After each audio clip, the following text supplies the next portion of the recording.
pas de montrer votre numéro et de l'annoncer à haute voix. Nous vous rappelons qu'une tenue correcte est exigée et que l'emploi d'un vocabulaire cru est fortement déconseillé. Veuillez également ne pas aborder certains sujets pouvant choquer certaines personnes ou catégories socio-professionnelles. Les frais de transport ne sont pas remboursés. Soyez clairs et précis. Parlez distinctement, tête nue, dans la lumière. Aucune réclamation ne sera prise en compte. Merci. La jeune fille qui était devant moi ne se sentait pas bien. Visage bête, je pensais que... Vous avez pris sa place. Elle est enfermée dans les toilettes du premier. Et alors on n'entend aucun bruit, pas un murmure. Rien, la silence. Eh bien, c'est à vous. Nous n'avons pas assez de personnel. Nous ne pouvons pas nous amuser à aller chercher les gens jusque dans les toilettes. Approchez. Ouais, venez. Je suis né dans le désert. Je n'ai jamais pu ouvrir les yeux. Trop de lumière. Je prenais simplement la direction des odeurs les plus enivrantes. Dresser le parcours d'un voyage imaginaire, peuplé d'étapes merveilleuses. Ville fleurie, port antique, champs souriants, montagne sévère. Montagne sévère dressée vers le ciel pour tenir loin des vallées riantes. Je n'ai jamais connu la plus froide. Je suis né dans le désert, je connais le cri des animaux, l'annihilation des corps dans le sable. La nuit, quand tout refroidit à la surface du sol, les pierres se fendillent en chantant, éclatant en mille éclats de glace. Mon pays change. Au petit matin, le paysage autour de moi n'est plus le même. Les pierres ont disparu, les sables ont fait la guerre avec le vent. Certains se retrouvent exilés jusqu'au territoire du Nord. Je ne reconnais plus ma terre. Il me faut alors reprendre ma carte, redessiner de nouvelles frontières, tracer de nouvelles routes. Mais un jour, comme on dit, ils sont arrivés, des planteurs de gazon. Des hommes fiers, brandissant une lance d'arrosage vers ce ciel désespérément bleu, comme pour éteindre ce soleil qui assèche et calcine. Ils avaient décidé de planter un beau gazon vert dans mon désert sans demander l'avis à qui que ce soit. Merci, ce sera tout. Vous n'avez pas donné votre numéro? Je n'ai rien compris à son histoire. Tu as compris quelque chose, toi? Numéro 33. J'ai préparé une autre chanson. Non, non, plus de chanson, pas la peine. Du sable. C'est bien du sable. Ce type laisse des traces de sable derrière lui. Et qui l'a balayé? Ses yeux bleus, c'est naissance? Je ne vous vois pas. Déjà la suivante. Il se marche dessus. Ça doit se battre là derrière. Aucune avance, mademoiselle. Nous vous voyons. Pensez à votre numéro. Personne ne tient son numéro correctement. Je m'appelle Elena et voici ma sœur, Solena. Pourquoi deux? Pourquoi sont-elles venues à deux? Numéro 67. J'ai demandé à ma sœur de m'accompagner parce que j'avais peur. Vous savez, on raconte tellement de choses. Disparitions, corps glissant à la surface du fleuve, et même défigurés. Ma sœur, elle, n'a jamais peur. Il ne lui arrive jamais rien. Elle se contente de regarder ses pieds. La sœur est plus mienne. Votre sœur n'a pas de numéro. Non. Ce sera tout. Mais je n'ai même pas eu le temps de... Vous repasserez une autre fois, seul. Faites une autre demande. Elle ne réagit pas, elle ne pleure pas. Elle a les pieds tournants dedans. Sa jupe est trop courte. Elle a de très jolies jambes. C'est pour cela que sa jupe est trop courte. C'est la plus mignonne, la sœur, qui pleure. Je crois qu'elle n'a pas compris un seul mot de ce qui s'est dit. Elle venait pour voir, pour apprendre, pour un jour, elle aussi.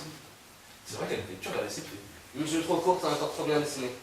Ah, je ne sais pas. Je regardais au-dessus des mains. Tu as autre chose, toi? Quelquefois les mains. Un instant. Nous aimerions revoir le numéro 7. Le numéro 7, c'est la jeune personne qui vient de me voir tout à l'heure. Qui lui chantait une jolie chanson, risque un peu de Victor Hugo. Le numéro 7 est-il présent? Le numéro 7, c'est jeté du haut de la terrasse. Ah, quelle blague. Si seulement nous avions la chance d'avoir une terrasse. Avec vue. Nous n'avons pas les moyens. Pas de casque à l'intérieur, pas de musique lancinante dans les couloirs, ni de plantes exotiques, ni de terrasse. Ici, le luxe est su sur les paillassons. Je suis le numéro 89. Bien. Je suis le numéro 89. Oui, oui. Je suis le numéro 89. C'est tout ce que vous savez dire. Ouais, j'ai dû beaucoup me rappeler mon numéro. 89, c'est cela? Ouais, 89 en effet. C'est moi. On ne donne pas à tout le monde. Ouais, je sais, j'ai une tête de 89 depuis que je suis petit. C'est ce que nous pensons en effet. Vous passerez au bureau B, milieu de votre foyer rose. Félicitations. Bah merci. Vous voyez, ce n'est pas si difficile. Nous avons nous aussi une petite faiblesse. Numéro 66 ou 99, je ne sais pas dans quel sens. Elle aurait pu passer deux fois, avoir deux chances. On aurait pardonné au 66 si le 99 avait été à la hauteur, mais maintenant... J'ai eu beaucoup de mal à entrer. Je suis terrorisée par les drapeaux tricolores. À mon arrivée dans ce pays, mon père m'a tout de suite montré le trajet pour l'école. Il m'a dit « C'est facile, tu cherches le drapeau bleu, blanc, rouge au-dessus de la porte. » Une semaine plus tard, ce fut le grand jour. Papa partait sur les chantiers vers 5 h du matin. Vers 8 h, je suis sortie seule pour aller à l'école. Mais c'était la veille du 8 mai, il y avait des drapeaux partout. Je n'ai jamais retrouvé mon école. Jamais. Jamais. Vous voulez dire que... Je n'ai jamais été à l'école. Est-ce que vous connaissez au moins une chanson? Toutes les chansons françaises, livres 1, 2 et 3, œuvres complètes. Même les maçons de la Creuse. Et même un petit caca, un petit pochin, un gros rouge. Hein. Elle est étonnante. Nous ne pouvons pas, malgré tout... Il faudrait d'abord apprendre à lire et à écrire. Nous regrettons. Peut-être le feuillet bleu. Ne nous enfermons pas dans un monde de chansons. Suivant. Mais ce n'est pas facile. On doit se lancer, pas le temps de préparer quelque chose, et vos explications pas très claires. Et le drapeau... N'insistez pas. Laissez la place, il y en a beaucoup qui attendent. Elle s'incruste. Mais qui pensons déjà au feuillet bleu? Elle n'a pas fini? Je peux attendre. Non, non, c'est à vous. Je viens demander. De là-bas, comme toute ma famille d'ailleurs, depuis des générations. Comme dit grand-père, suffit de regarder notre séquoia généalogique. Tout y est, pas de sang impur. Il prend bien la lumière. Ne vous inquiétez pas, vous l'avez. À vrai dire, je ne sais pas pourquoi je suis ici. C'est bon, vous l'avez. Peut-être à cause de mon grand frère qui voyage souvent à l'étranger. Alors forcément, il s'est fait des amis. Ouais, des copains plutôt. Mais ce sont tous des gens cultivés. Merci, ce sera tout. Il prend tellement bien la lumière qu'il n'inquiète plus. Ma mère est vexée de me savoir ici. Elle dépose chaque année une gerbe en l'honneur de Jeanne d'Arc. Faudrait qu'on me demande au téléphone. 78, numéro 78, vous ne vous êtes pas trompé. Le feuille rose, John Lanou. Oh, il faut que je téléphone pour assurer maman. Un mauvais rêve. C'était rien qu'un mauvais rêve. Tirez-vous le Dieu! Nous faisons un métier, nous ne s'en rendons pas compte. Des mots, nous aimerions ce souffle de vie fraternel. Un élan. Quel gâchis! Montée divine, que se passe-t-il? Je vous crois. Tous ces gens? Le reste de l'équipe m'entend d'effleurer. Je suis avant-centre, la star, 2 sélections d'équipe nationale, cadet de mon pays, mais je ne suis rien sans le reste de l'équipe. Lors d'un match de football, c'est toute une équipe qui gagne, toute une équipe qui meurt. Nous ne pouvons pas les prendre tous. Vous nous intéressez. Peut-être un feuillet bleu. Les bons footballeurs ne sont pas spécialistes. Je crois qu'il y a une circulaire à ce sujet. Je vous fais une démonstration. Pris par le temps, hélas. Je tête d'une jambe, pied droit, pied gauche, vous n'avez qu'à dire. Bien, j'avoue qu'une petite amortie de la poitrine. Facile. Feuillet bleu. Arrêtons là. Nous sommes pas sûrs de les rejuger. Les autres membres de l'équipe, vous pouvez disposer. Ce qu'ils ne vont pas chercher. Regroupement familial et sportif. Il n'arrête pas avec son ballon.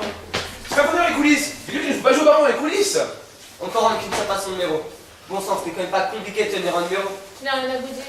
Vous êtes Je n'ai pas de numéro. Je ne suis pas un numéro. Tiens, ça manquait. une véritable foire. Je n'ai pas de nom. Chez moi, tous les noms étaient enlevés, ceux des rues comme ceux des gens. Nous comprenons. Ma mère était enceinte. Elle se faisait du souci à cause des bombes. Elle se demandait si tant d'explosions ne risquaient pas à la longue d'être dangereuses pour le fœtus. Elle avait peur qu'il ressemble à un punching ball. Je la rassurais. Ils l'ont violé devant moi. Ils étaient 9. Jeunes, presque mon âge. Ils ont d'abord dû se faire expliquer. Ensuite, elle s'est pendue. Le docteur a dit que l'enfant était viable. Des conneries. Et moi, je suis là. Pas eu le temps de regarder la destination inscrite sur le camion. Je suis entrée dans celui qui ne traînait pas une odeur de cadavre. Évidemment. Feuille bleu. Ça recommence. Les bombes atomiques, le déluge, la famine, Hiroshima, bon Dieu, il n'y a que ça, il y a aussi tous assis en train de pleurer. Toujours en train de pleurer. Tous, ils ont tous fait la guerre, chacun la sienne. Respirons de l'air frais, une caresse de printemps. J'ai dit feuille bleue. Je ne demande rien. Je n'ai jamais rien demandé à personne. Je n'ai certainement pas demandé à partir de chez moi et je ne veux surtout pas implorer votre aide. Au revoir.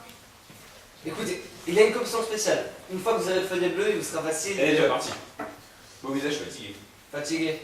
Oui, la fatigue du voyage, certainement. Ils exagèrent, c'est quand même pas nous traiter dans le sujet. Pourquoi parler de ça ici? Ça vous cache une ambiance. Spécialiste en football et en conflit ethnique. Et puis quoi encore? J'ai remarqué qu'elle avait un couteau. Dangereux. Glissé sous la ceinture, brillant, longue lame, dentelée. Elle a peut-être attention de temps à la sortie. Un endroit déjà malsain. C'est vrai. Tout commence par des chansons, des sourires. Puis ensuite, ça bascule. On change de monde. L'ombre, toujours ceux qui s'y cachent, qui espèrent, la peur. Et nous nous accrochons le pupitre alors que tous ils mettre le feu. Vous avez bientôt fini de discuter? Je suis numéro 45. Mon dossier est complet. Qu'est-ce que c'est que ces histoires? On raconte qu'il faut chanter ou réciter un poème maintenant? Ça ne suffit pas de faire la queue pendant des mois pour rassembler les pièces du dossier? Et qui sont ces types lâchés dans les coulisses, couteau entre les dents ou en train de shooter comme un malade sur tout ce qui bouge et qui n'est pas en short? La libre expression. Une forme d'authenticité, nous ne sommes pas contre qu'on ne se trompe pas. Laissez votre dossier. Puisque vous ne voulez pas chanter. Il faut me comprendre. Je chante faux. Je n'ai aucune chance. C'est bon, ça ira comme ça. J'ai toujours eu du mal à l'école. Les études, ou plutôt le manque d'études. Je n'ai pas fait d'études du tout. J'ai quitté l'école à 12 ans. Pourquoi vous me regardez comme ça? Ce désir en moi, créer de mes propres mains. C'est tout ce que je veux.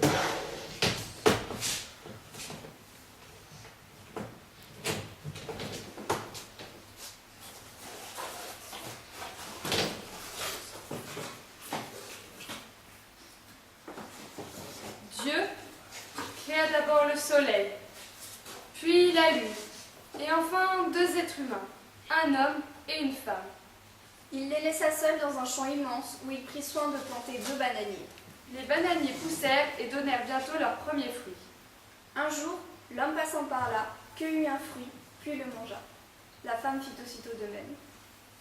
Dieu s'adressa à l'homme et à la femme et demanda lequel des deux avait mangé les fruits. Les humains nièrent le fait et lui rappelèrent qu'il n'était pas ses seules créatures. Dieu convoqua alors le soleil et la lune. Ceux-ci jugèrent n'être au courant de rien. Dieu fit alors creuser un trou et y enterra le soleil. Le lendemain, cependant, le soleil avait déjà quitté son trou et paradait bien haut dans le ciel. Dieu enterra alors la lune. Mais la nuit suivante, celle-ci grimpa encore plus haut dans le ciel. Dieu fit alors enterrer l'homme et la femme. Le lendemain, les 2 corps étaient toujours sous terre. C'est ainsi que Dieu comprit qui serait à jamais coupable. S'il vous plaît, rangez ce couteau. Pas besoin de couteau. Et cette jeune personne avec vous? Chacun son tour, voyons. Qu'est-ce que vous avez entré comme ça? Numéro 7, c'est moi qui voulais sauter du haut de la terrasse. Mais nous n'avons pas de terrasse. Quand je parlais d'une drôle d'ambiance en coulisses, je la reconnais. Elle rampait, les arts sur faïence blanche. J'ai pensé qu'elle cherchait quelque chose, et je me suis dit, nous cherchons tous quelque chose. L'homme au couteau, est-ce que vous pourriez... Pas de geste brusque. Nous pouvons parler, nous écoutons tout le monde. Nous vous avons écouté. Nous vous avons proposé le feuillet bleu. Ce n'est pas rien le feuillet bleu. Plus besoin de feuillet. Ni rose, ni bleu. Nous nous proclamons nouveaux habitants de ce territoire sans lumière. Grand mot tout de suite. On est entre nous, on distribue des feuillets bleus et roses. Tout se passe en musique, le soleil relève. Cette gravité, nous ne vous comprenons pas. Lorsqu'un type sort son couteau et gesticule, il faudrait... Ne croyez tout de même pas que nous sommes venus ici pour faire des clowns et débiter des âneries? Ce territoire est désormais le nôtre. Cela s'appelle un coup d'État. Le territoire sans lumière n'a pas de frontières. C'est une île au milieu des flots. Des flots d'êtres humains qui se déplacent à la recherche d'un peu de liberté et simplement d'un peu de lumière. Les villes que nous avons quittées ne sont plus que d'immenses gares de transit désaffectées. Nous n'avons pas de destination, rien à perdre, rien à gagner. Nous sommes hors du temps, nous marchons ensemble, c'est tout. Nous sommes les guetteurs. Nous n'avons pas la nostalgie des bourreaux. Nous avons un coup persistant de désir dans la bouche. Notre aube nouvelle ne sera pas seulement le début d'un jour, mais plutôt le début d'un monde. Comme si un Dieu aveugle et impotent nous laissait redessiner l'univers au gré de nos espoirs et de nos douleurs. Quant au crépuscule, déjà si sublime parce qu'il est toujours la répétition d'une journée que vient de vivre l'humanité, ce sera cette fois le chaos, la fin du monde, l'apocalypse des sentiments. Un puissant fou où l'âme est meurtrie, mais où la raison l'emporte sur l'ignorance. Où l'homme, tout à coup, comprend. Qu'est-ce que c'est que ces histoires? Ça sent d'où? Pourquoi si menaçant? Nous pouvons essayer de trouver un terrain d'entente. Un feuillet bleu rose. Ah! Ce sang chaud. J'ai encore jamais reçu coup de couteau. Et toi? Jamais. Il est sorti. Je suis sûr qu'il est sorti. Tu vois quelque chose? Oh mon Dieu, la pointe rouge. T'as raison, il a sorti. Ta chemise, mon pauvre. Ils sont entrés, sans un bruit. Ils viennent rétablir l'ordre. Le couteau tombe à terre. Les corps des amants flottent, dansent dans la lumière, puis meurent.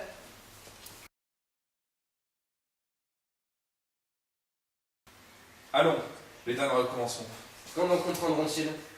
La vieille histoire. Ils sont jeunes, ils se croient tout perdu. Comment disait-elle? Nous n'avons pas nostalgie des bourreaux. La garce. Belle journée, n'est-ce pas? Oui, belle journée. Tu aurais pu changer de chemise. Il y a du monde? Trop comme chaque jour. Et ils vont encore se plaindre, tu vas voir. La Ils sont trop nostalgie. jeunes, ils ne le savent pas. La nostalgie des bourreaux. La seule. Ah, le numéro 12. Ah oui, teint clair, cheveux longs, c'est égal. Ça commence un peu mieux. Mademoiselle, Vous souhaitez comme tant d'autres obtenir ce fameux feuille rose qui permettra de demander la nationalité française. Ce n'est pas une formalité comme une autre, vous le savez. Derrière cela, il y a le sang, l'histoire, la douleur et l'espoir. Et la joie. Ah, à ce propos, votre dossier est incomplet. Nous n'avons pas les résultats de votre prise de sang pour le sucre. C'est nettement mieux depuis qu'on a fait ce petit topo au début. Alors mademoiselle, expliquez-nous tranquillement pourquoi vous tenez tant à devenir française.